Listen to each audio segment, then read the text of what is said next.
Hey y'all, this is the Rob Zone. I'm watching The Butterfly Effect, and it's actually my second favorite movie of all time, right next to Black Hawk Down. Let me tell you why it's my favorite movie, one of my favorite movies of all time. Number one is the really cool story where you get to time travel to fix your memories, but when you fix it, it makes it worse. And second positive is the editing. I like how every time when he goes through the journal, it just like camera shakes and stuff, and it just goes to where he was located at and stuff. That's actually really cool. The performances of that movie are actually really good. The actors basically chameleoned into the movie, so I don't see any recognizable names and stuff.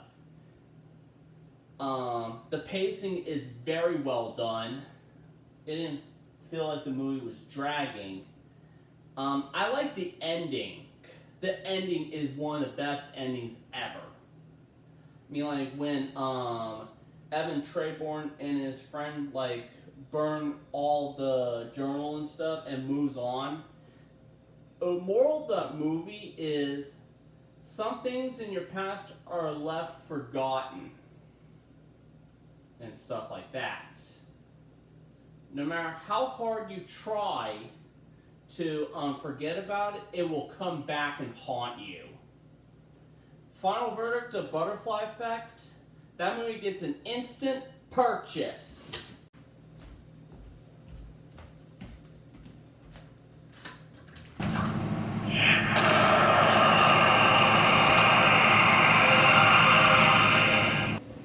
Hey y'all, this is the Rob Zone. I'm going to be reviewing the film Mortal Kombat and Mortal Kombat Annihilation. Here we go.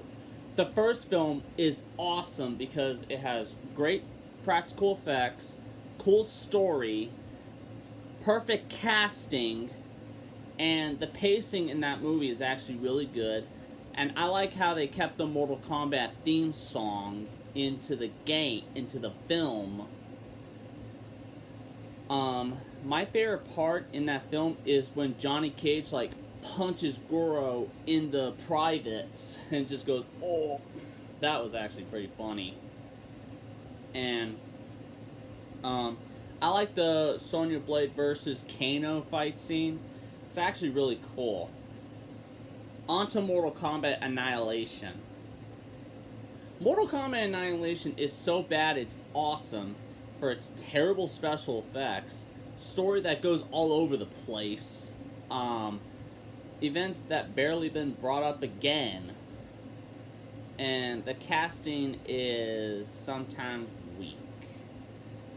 But I do enjoy it for its awesome fight choreography, cool action scenes, and a story that that takes place in the Mortal Kombat 3, like having the Mortal Kombat 3 idea and stuff. That's actually really cool. I actually like how it's faithful to Mortal Kombat 3 in terms of the characters and everything.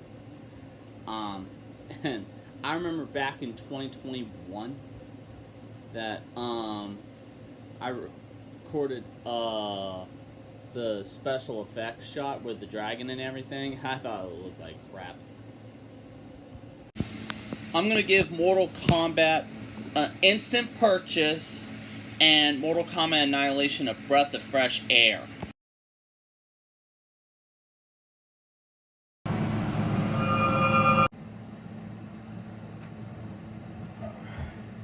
Hey y'all, this is the Rob Zone. I'm reviewing Fast and Furious 1 through 7.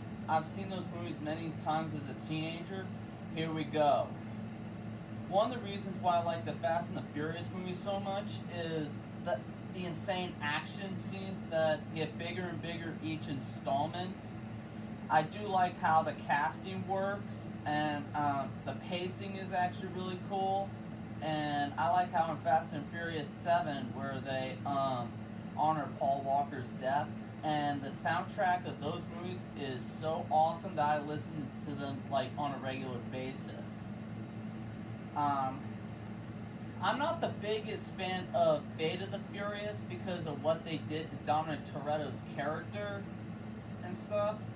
But overall, I like the Fast and the Furious 7, 1 through 7, and my favorite Fast and the Furious movie is the 6th one, where Dominic Toretto like jumps through a car through a tank and stuff, like Superman style.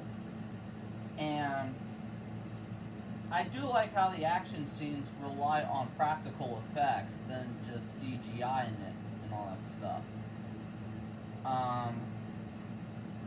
Overall, all those movies are instant purchases.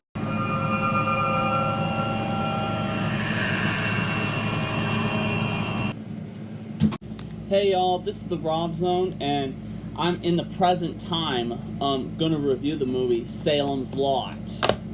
Alright, here we go. There are things about that movie I do like. The atmosphere, the story. I like how it's slow burn, like a 3-hour thing. Like, when you turn on the movie from 4K, it gives you an option to pick, like, part 1 or part 2, or watch the extended movie, however you please.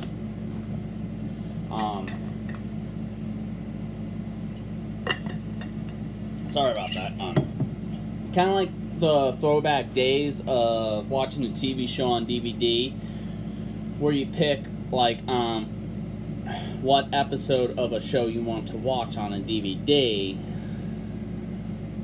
and the music is actually really cool, and the performances are actually really well done. Especially the poster design of this movie is, the cover art and all that is really cool. I mean, like, look at that poster right over there. It's Salem's Lot, and this is the reversible cover art. It does have a couple of negatives, okay?